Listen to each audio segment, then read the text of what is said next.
Hello friends, very good morning. अभी हम JIB legal के कुछ क्वेश्चंस डिस्कस करेंगे। फ्रेंड्स, ये जो क्वेश्चंस हैं 10 साल पुराने जो पेपर्स हैं उनसे लिए गए हैं। तो फ्रेंड्स, पहला क्वेश्चन देखेंगे अपनी स्क्रीन पे। तो ये पूछता है कि क्या बैंकिंग ओम्बुड्समैन जो है हमारा कुछ और काम भी दे सकता है। Can the banking ombudsman undertake any other work than of his office, ये कहना चाहता है ये। तो इसका आंसर है यस।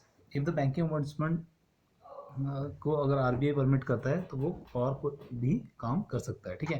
वैसे बैंकिंग ओम्बुड्समैन का काम क्या होता है? It is a mediator between the banks and the customer to overcome the grievances.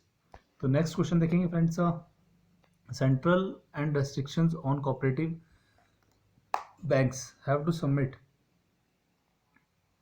Returns under section 31 of the banking act. तो ये कौन से एक्ट के अंदर आता है ये सब कुछ? तो ये रिजर्व बैंक और नेशनल बैंक को सबमिट करना है इन्होंने। ठीक है, as per the banking regulation act. ठीक है। When the rules framed by the central government under the act gets validity, कब वैलिडिटी मिलेगी एक्ट को? When the both the houses of parliament, ये यहाँ पे स्पेलिंग मिस्टेक है, ठीक कर लेंगे, हाउसेज आएगा HOUSES of parliament approve the rule so framed. तो दोनों हाउसेज कौन से हैं? पार्लियामेंट, राज्यसभा और लोकसभा। ठीक है। नेक्स्ट क्वेश्चन देखिए। Under section 23 of the banking regulation act, without the permission of reserve bank of India a dash can open a new place of business with in the area of its operation. तो ये है central cooperative banks, इनको कोई इस तरह की permission की जरूरत नहीं होती है। ठीक है, लेकिन और केस में जो है आरबीआई की परमिशन जरूरी है। नेक्स्ट देखेंगे friends. Cooperative banks have to prepare their balance sheet and profits and loss account in the forms set out in the third schedule to, किसको देंगे? बैंकिंग रेगुलेशन एक्ट के अंडर। ठीक है। Where weather movable securities होते हैं जो इधर से उधर ले जा सकते हैं, जैसे कि आर। इमूवेबल कौन सी होगी? जो अर्थ के साथ में अटैच होंगी, जैसे कि बिल्डिंग वगैरह। Movable securities in position of the bank can be sold by the bank without intervention of the court. तो ऐसा कौन किस केस में होता है? ये होता है yes, bank can sell provided in the contract Indian contract act 1872 के अंदर ऐसा है। ठीक है। सरफासी में भी ऐसा ही होता है कि आपने कोर्ट का इंटरवेंशन नहीं होता है और उसको सेल आउट कर सकते हैं आप, लेकिन उस केस में क्रेडिटर के पास में होना चाहिए वो security. As per the laws existing today the mortgage security can not be sold without court intervention, is this correct? तो पहले ऐसा नहीं था और सरफासी एक्ट ने इस चीज़ को लागू कर दिया, तो इसका आंसर बी सही होगा। The features of the award awarded by banking ombudsman are, क्या फीचर्स हैं? It is binding on the banks, it is not binding on the complaints unless he accepts it, the complaint is free to be seek alternative remedies available under general laws. तो ये सारे इसके option सही हैं।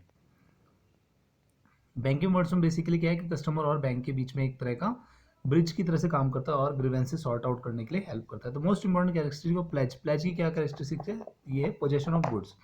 Possession of goods किसके पास में होता है? इसमें क्रेडिटर के पास में होता है। Hypothecation is an implied dash in cases where constructive possession of goods is given. तो ये होता है प्लेज। इम्प्लाइड प्लेज हो जाती है हाइपोथिकेशन अगर पोजेशन जो है क्रेडिटर के पास है। Individual borrowers are govern by the, किससे गवर्न होते हैं? ये होते हैं इंडियन कॉन्ट्रैक्ट एक्ट के अंडर। ठीक है। What is the tenure of banking ombudsman? Banking ombudsman का टेन्योर होता है 5 साल का। What is the provision of remuneration of the banking ombudsman? तो ये ध्यान रखेंगे।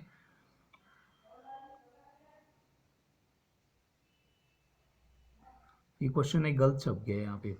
एक्चुअली 65 साल जो है वो बैंकिंग ओम्बुड्समैन जो आपका हेड करता है वो उनकी एज होती है। ठीक है, ये क्वेश्चन थोड़ा सा रॉन्ग प्रिंट हो गया यहाँ पे, तो इसको करेक्ट कर लेंगे। एक्चुअली क्या है कि रिम्यूनरेशन अलग चीज़ होती है। रिम्यूनरेशन कितना दे सकता है? 20 लाख रुपए तक का, 1 लाख का केस क्रेडिट कार्ड में, और मेंटल हैरेसमेंट के लिए 1 लाख रुपए का। ठीक है।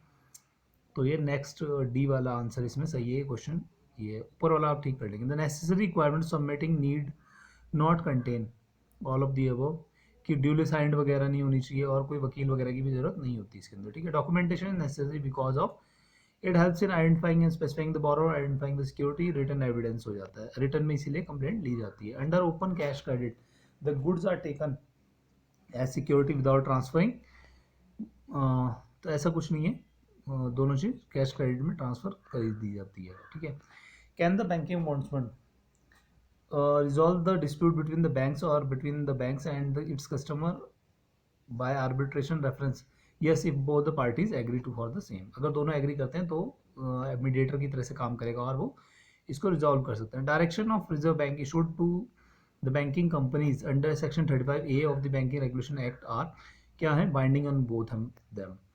तो अगर मान लो बैंकिंग ombudsman कोई कहेगा तो वो बाइंडिंग होता है, लेकिन आप अपील कर सकते हो उसके अगेंस्ट, ठीक है।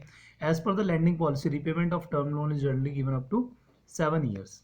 रिटेल लोन जितने हैं छोटे 5 से 7 साल तक के होते हैं, तो टर्म लोन भी एक रिटेल लोन है।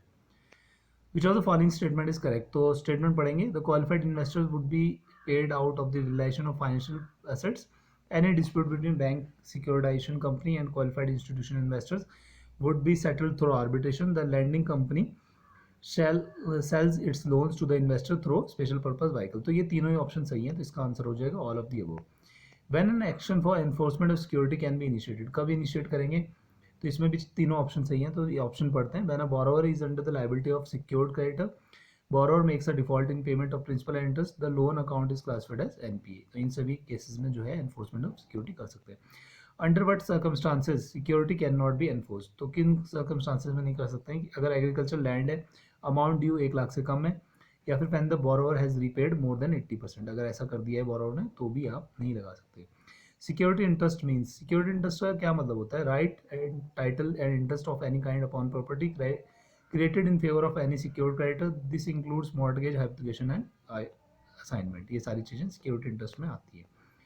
Dissolution of a partnership firm takes place if, देखो डिसॉल्यूशन का मतलब क्या है कि कोई पार्टनरशिप पार्टनर्स ने मिलकर कोई फर्म चलाई है और वो जो है टूट जाती है, तो वो क्या होता है, डिसॉल्यूशन हो जाती है, यानी कि उस पार्टनरशिप ब्रेकआउट हो गई है। तो वो किस केस में हो सकती है, तो इसके तीनों ही ऑप्शन सही हैं। देखिए, या तो म्यूचुअली वो कर ले, पार्टनर्स कहते हैं कि हम डिसॉल्व करें, या फिर डेथ, इंसॉल्वेंसी, या फिर रिटायरमेंट ऑफ पार्टनर, डेथ की कोई पार्टनर की मृत्यु होगी है, इंसॉल्वेंसी मतलब दिवालिया हो चुका है, रिटायरमेंट है कोई पार्टनर रिटायर हो चुका है, या नेक्स्ट है ऑपरेशन ऑफ लॉ, अगर लॉ कहता है कि इसको बंद करना है तो करना ही पड़ेगा, ठीक है। Which of the following is true about the functions perform by RBI, क्या क्या फंक्शंस परफॉर्म करता है, तो ये है as a banker to the government और as a banker to other banks, लेकिन ये क्या है, बैंक ऑफ इशू नहीं है, ठीक है। बैंक्स को लाइसेंस इशू करता है, लेकिन ये बैंक ऑफ इशू नहीं है, ठीक है। When a guaranteed loan is paid by the guarantor, he gets the right of the principal debtors and is said to be the stepping in the stones of the debtor. This right is known as, क्या बोलेंगे उसको, right of subrogation। देखो ऐसा है कि आप guarantor हैं और आपने क्या करा, लोन चुका दिया, तो क्या होगा, आप एक तरह से उस संपत्ति के मालिक हो जाते हैं, तो वही लॉ ऑफ सब्रोगेशन होता है। Retiring partner has the right to carry on the business competing with that of the firm, but he cannot use firm's name, represent himself to a partner, solicit firm's existing customers। तो retiring partner ये सारे काम नहीं कर सकता है, ठीक है। नेक्स्ट देखिए, dash can be a subject matter of sales of goods act, तो ये क्या हो सकते हैं, ट्रेडमार्क, पेटेंट और गुडविल, ये सब क्या है, subject matter of sales of goods act है। ये सारी चीज़ें क्या होती है, इंटेंजिबल असेट है एक तरह से कंपनी की, क्योंकि इन सबको आप छू नहीं सकते। The person to whom proposal is made is called as, क्या बोलेंगे उसको, उसको बोलेंगे प्रोमिसी। ये क्वेश्चन छोटे छोटे ऐसे कई बार 1 मार्क्स में भी आ जाते हैं।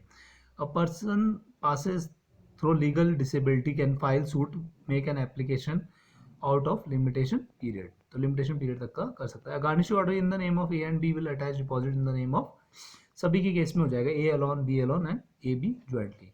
होप फ्रेंड्स ये क्वेश्चंस आपको अच्छे लगे होंगे, तो अभी हम दूसरे वीडियो में कंटिन्यू करेंगे। Thank you, have a nice day.